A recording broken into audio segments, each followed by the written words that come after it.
स्वामी समर्थ. माझ्या सगळ्या गोडताईंचं, मैत्रिणींचं आणि स्वामी भक्तांचं माझ्या या यूट्यूब चॅनेलमध्ये मनापासून स्वागत आहे. आजचा दिवस तुम्हाला सुखाचा, समाधानाचा, आनंदाचा आणि भरभराटीचा जावो. तसेच स्वामी महाराज तुमच्या सगळ्या मनातील इच्छा पूर्ण करोत हीच महाराजांच्या चरणी प्रार्थना करते आणि आपल्या आजच्या नवीन व्हिडिओला सुरुवात करते. बघा, यावर्षी घट कधी उठवावे, म्हणजेच 10 तारखेला की 11 तारखेला, कारण नवमी आणि दशमी तिथी एकाच दिवशी आलेली आहे.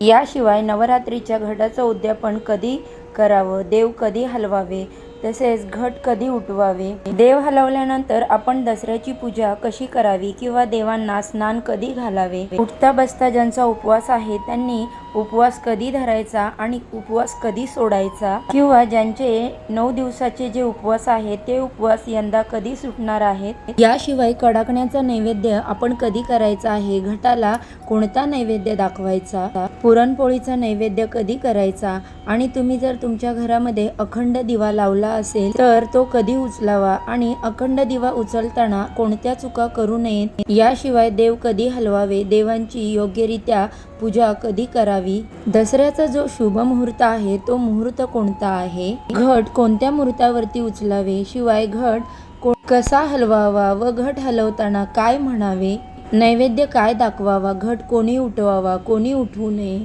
यासोबत घटावरील नारळाचं काय करायचं, घट उचलल्यानंतर आपल्याला या काही चुका आहेत त्या करायच्या नाहीत. याशिवाय मी तुम्हाला एक उपाय देखील सांगणार आहे, त्यामुळे आपल्या कुलदेवतेचा आशीर्वाद आपल्यावर कायम राहणार आहे. अशी बरीचशी माहिती मी आज या व्हिडिओमध्ये देणार आहे, त्यामुळे व्हिडिओ शेवटपर्यंत स्किप न करता जरूर नक्की पहा. आणि माझ्या चॅनेलवर जर पहिल्यांदा नवीन आला असाल तर चॅनेलला लाईक, शेअर आणि सबस्क्राईब करा. तसेच बाजूला असणारे बेल आयकॉन क्लिक करा, ज्यामुळे मी माझ्या चॅनेलवरती जेव्हा पण नवीन व्हिडिओ माहितीज अपलोड करेन त्याचे नोटिफिकेशन अगदी सहजपणे तुमच्यापर्यंत पोहोचेल आणि तुम्ही एक पण व्हिडिओ मिस करणार नाही. चला तर मग वेळ न घालवता आजच्या या व्हिडिओला आपण सुरुवात करूया. आता सगळ्यात पहिलं आपण पाहणार आहोत ते म्हणजे घट कधी उठवावे. तर यावर्षी घट 12 तारखेला म्हणजे शनिवारी उठणार आहेत, कारण या दिवशी खंडे महानवमी आहे. बरेच ठिकाणी घट हे अष्टमीला उठवले जातात, पण काही ठिकाणी 90% ठिकाणी तरी घट हे खंडे नवमीलाच उठवले जातात. तर काही जण दसऱ्याला घट उठवतात. आमच्याकडे नवमीच्या दिवशी घट उठवले जातात.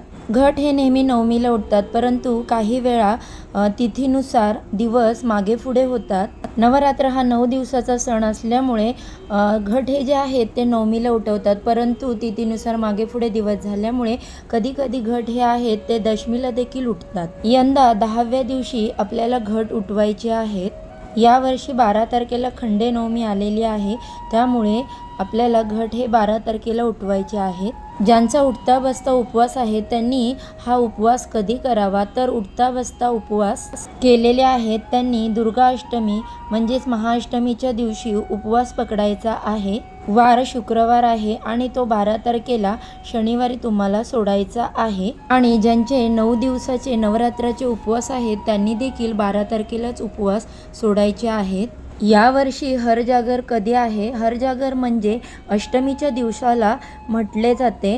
तर या दिवशी कडाकण्या आणि ढपाट्याची माळ जी आहे ती घटाला बांधली जाते. काही ठिकाणी बघा, आपण जे कडाकण्याचं पीठ करतो त्याच्यापासून देवीचा साज शृंगार म्हणजे दागिने केले जातात. त्याच्यामध्ये वेणी, फणी, जोडवी, विरोधे, पान असं बरंच काही त्या पिठापासून तयार केलं जातं. तर आमच्याकडे ही पद्धत आहे, बऱ्याच ठिकाणी अशी पद्धत आहे. कडकणे धपाट्याबरोबर हा देवीचा शृंगार करून तो देखील त्या माळेबरोबर बांधला जातो. सांगितल्याप्रमाणे हा सगळा देवीचा शृंगार 9 कडकण्याची माळ, धपाटी हे अष्टमीला घटाला घातली जाते आणि नवमीच्या दिवशी घट उठवले जातात. अष्टमीच्या दिवशी 11 तारखेला आपल्याला कडकणे धपाट्याचा नैवेद्य करायचा आहे आणि तो नैवेद्य घटाला दाखवून ती माळ घटाला बांधायची आहे. काही जण कडकण्याची माळ सप्तमीला घालतात, तर काही जण अष्टमीला घालतात, तर काही जणांकडे नवमीला घालण्याची पद्धत आहे.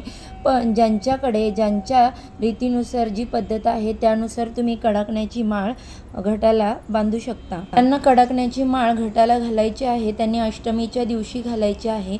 तर ही कडकण्याची माळ तुम्ही मंदिरामध्ये जाऊन देखील देवीला घालू शकता किंवा तुमच्या कुलदेवतेच्या मंदिरात जाऊन देखील घालू शकता. बघा, आता यानंतर आपण पाहणार आहोत आहोत घट कसा उठवावा. तर घट हा घरातील कर्त्या पुरुषाने उठवायचा असतो. तसेच तुमच्या शेजारी राहणारे छोटी मुलं असतील त्या 5 मुलांना देखील घट उठवण्यासाठी बोलवायचं आहे. मुलं नाही भेटली तर 5 पुरुषांना बोलवून घट उचलायचा आहे. घट हा नेहमी पुरुषांनीच उठवला जातो. घट उठवण्याच्या अगोदर आपल्याला घटाला माळ घालायची आहे. सर्व देवतांवरती हळदी कुंकू वाहून घ्यायचं आहे. जर पुरुष देवता असतील तर त्याच्यावरती गुलाल किंवा खंडोबा असेल तर त्याच्यावरती तुम्ही भंडारा वाहून घ्यायचा आहे. नैवेद्य दाखवायचा आहे. धूप दीप अगरबत्ती ओवाळून घ्यायची आहे. तसेच जे आपण अखंड ज्योत दिवा प्रज्वलित केलेला होता त्यांना देखील हळदी कुंकू अक्षदा अर्पण करून घ्यायचे आहे. त्यानंतर घटाला देखील हळदी कुंकू वाहून त्याच्यावर अक्षदा अर्पण करायच्या आहेत. यावर्षी दशमी तिथी जी आहे ती 12 तारखेला शनिवारी 10:28 सुरू होणार आहे. ती 13 ऑक्टोबरला 10:08 संपणार आहे. जे लोक नवमीच्या दिवशी घट उठवतात त्यांनी सकाळी 10:58 आतमध्ये शनिवारी घट उठवायचे आहेत. आणि जे लोक दशमीच्या दिवशी घट उठवतात त्यांनी याच दिवशी 10:58 नंतर घट उठवायचे आहेत. आमच्याकडे घट नवमी तिथीला उठवले जातात. त्यामुळे घट हे जे आहे ते 10:58 आतमध्ये उचलायचे आहे. बघा, घट उठवताना आपण जी मुलं किंवा पुरुष बोलवले होते त्यांनी घरातील कर्त्या पुरुषाच्या हाताला हात लावायचा आहे आणि घटावरचा जो नारळ आहे तो 5 वेळा उचलायचा आहे. आणि त्याचबरोबर ते आपल्याला जे धन आलेलं आहे घटामध्ये ते घेऊन काढून ते प्रत्येकाच्या टोपीमध्ये लावायचं आहे. एक लक्षात ठेवा, नेहमी घट उठवताना टोपी घालावी किंवा रुमाल तरी डोक्याला लावावा, कारण घट हे कधीही मोकळ्या डोक्याने उठवले जात नाहीत. घट उचलत असताना आई राजा उदो उदो, येळकोट येळकोट, जय मल्हार किंवा तुमची जी ग्रामदैवत असते देवी असते तिच्या नावाचा उदोकार जय जयकार किंवा कुलदेवतेच्या नावाचा जय जयकार करत घट उचलायचा असतो. त्यानंतर घटावर पुजलेला नारळ आपल्याला काढून घ्यायचा आहे आणि तो वाढवायचा आहे. काही ठिकाणी हा नारळ वाढवला जातो आणि त्याचा प्रसाद केला जातो, तर काही ठिकाणी तो विसर्जन केला जातो. काही लोकांचं असं म्हणणं असतं की आपण देवीच्या नावाने हा नारळ पुजलेला असतो तर तो वाढवू नये, तो विसर्जन करावा.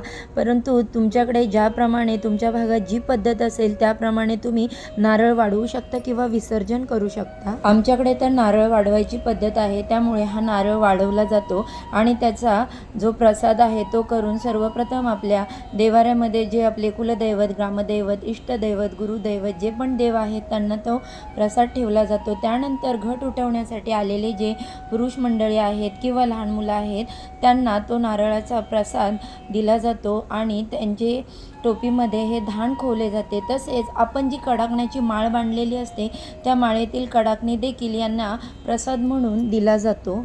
जे घट उठवायला पुरुष मंडळी किंवा मुलं येत आहेत त्यांना सर्वप्रथम कुंकवाचं नाम लावून घ्यायचा किंवा तुमच्या कुलदेवतेचा जो गुलाल असेल किंवा भंडारा असेल तो सर्वप्रथम त्यांना लावून घ्यायचा आणि नंतर घट उठवायचा असतो. अशा प्रकारे आमच्याकडे घट उठवला जातो.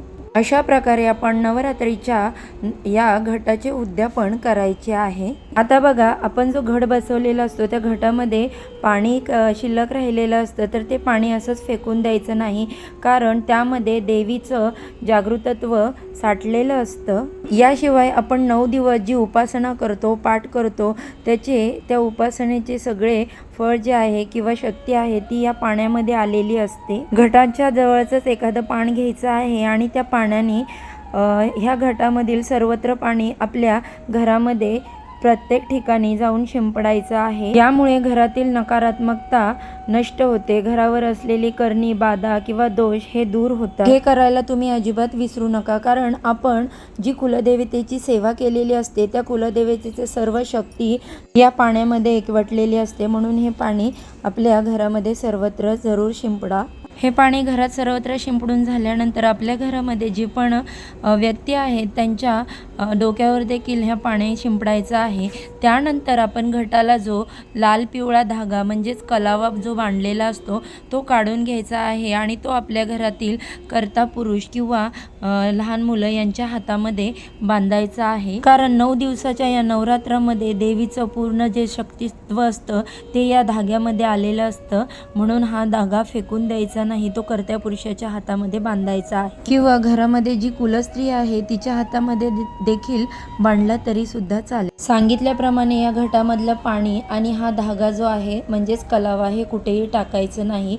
आता उरलेलं जे घटातलं पाणी आहे ते तुम्ही एखाद्या झाडाला घालू शकता, पण चुकूनही हे घटातलं पाणी तुळशीला घालायचं नाही. त्या घटाच्या बाजूला ज्या काही नाशवंत वस्तू आहेत म्हणजे आपण घटासाठी वापरलेला जो पानाचा विडा आहे किंवा पानं फुलं जे काय आहे ते सर्व आपण जेव्हा घट विसर्जन करणार आहोत त्याबरोबर विसर्जित करायचं आहे. आणि त्यानंतर आपण जे कुलदेवतेचा फोटो पुजलेला असतो तो उचलून तुम्ही स्वच्छ पुसून तुमच्या देवाऱ्यामध्ये ठेवू शकता. आणि आपण जे अष्टदल कमल काढण्यासाठी अक्षदा वापरल्या होत्या त्या जर चांगल्या असतील तर त्याचा तुम्ही भात करू शकता आणि जर त्या चांगल्या नसतील राहिल्या तर त्या तुम्ही निर्माल्यामध्ये टाकू शकता किंवा पक्ष्यांना घालू शकता. प्रत्येक जणांना हा प्रश्न पडतो की हा घट कधी विसर्जित करावा. प्रत्येकाच्या भागाची प्रत्येक ठिकाणची पद्धत ही वेगवेगळी असते. बघा, घट उठवल्यानंतर हे धन लगेच विसर्जित करायचं नाही, कारण आपण दशमीला जेव्हा देवांची पूजा करतो त्यावेळेस आणि देवांच्या पूजेबरोबरच आपण शस्त्रपूजा करतो त्यावेळेस आपल्याला हे धन तिथे शस्त्रपूजेवरती अर्पण करायचं असतं किंवा सगळ्या देवांना अर्पण करायचं असतं. आणि जेव्हा घरातील जी पुरुष मंडळी आहेत ती मंदिरामध्ये सीमोल्लंघनासाठी जात असतात त्यावेळी देखील हे धन काढून द्यायचं असतं. ते मंदिरामध्ये त्या देवाला अर्पण करायला सांगायचं. दसऱ्या दिवशी आपण आपल्या घरामध्ये जी देवपूजा करतो शस्त्रपूजा करतो त्या दिवशी हे जे धन आहे ते प्रत्येक आपल्या घरातील देवाऱ्यामधील देवांवरती किंवा शस्त्रांवरती वाहिलं जातं. आमच्याकडे ही पद्धत आहे. तुमच्याकडे जर ही पद्धत असेल तर या पद्धतीने आपल्याला हे धन व्हायचं आहे. त्यामुळे घट उठवला की लगेच हे धन विसर्जित करायचं नाही. बघा, यावर्षी ज्या दिवशी घट उठत आहेत त्याच दिवशी दसरा आहे. त्यामुळे घट उठवल्यानंतर आपल्याला देवांना स्नान घालायचं आहे.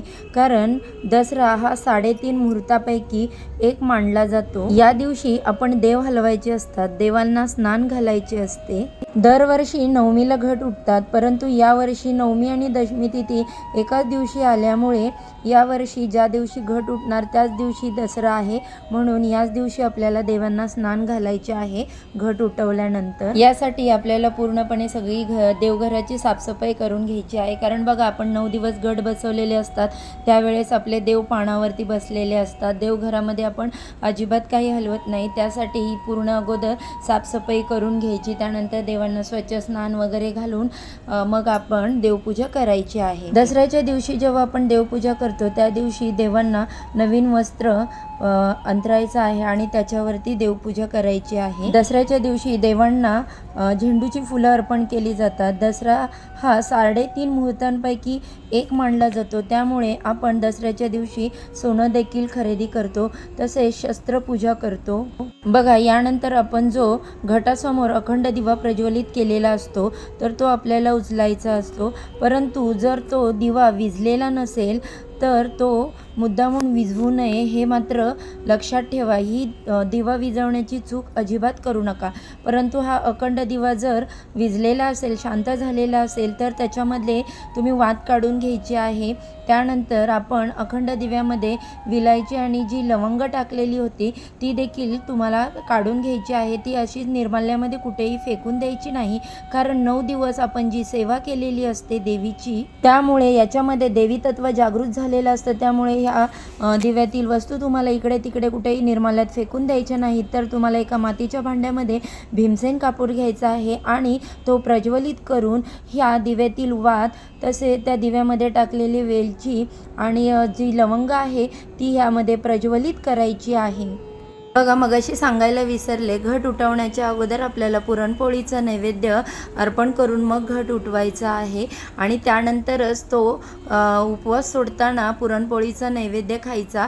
परंतु आमच्याकडे अशी पद्धत आहे की 9 दिवसाचे उपवास सोडताना सर्वप्रथम जी आपण कडाकणी किंवा धपाटी जी बनवलेली होती, देवाला अर्पण केलेली होती, ती अगोदर खायची आणि नंतर मग पुरणपोळीचा नैवेद्य असतो तो खाऊन उपवास सोडायचा आहे. अशा प्रकारे आपल्याला 9 दिवसाचे नवरात्र जे आहे पारायण केलेलं आहे किंवा जे उपवास केलेला आहे त्याची सांगता आपल्याला करायची आहे. तर आज या व्हिडिओमध्ये मी जी ही माहिती सांगितली ती तुम्हाला हेल्पफुल वाटली असेल, आवडली असेल तर पटकन माझ्या चॅनेलला लाईक करा आणि या माहितीचा उपयोग अजून तुम्हाला जर वाटत असेल तुमच्या मित्रमंडळींना तसेच तुमच्या कुटुंबाला चांगल्या प्रकारे व्हावा तर ती त्यांच्यापर्यंत शेअर करा. चला तर मग अशा छानशा व्हिडिओबरोबर पुन्हा उद्या आपण भेटूया. आजचा व्हिडिओ मी इथेच संपवते. सर्वांना श्री स्वामी समर्थ. जय जय स्वामी समर्थ.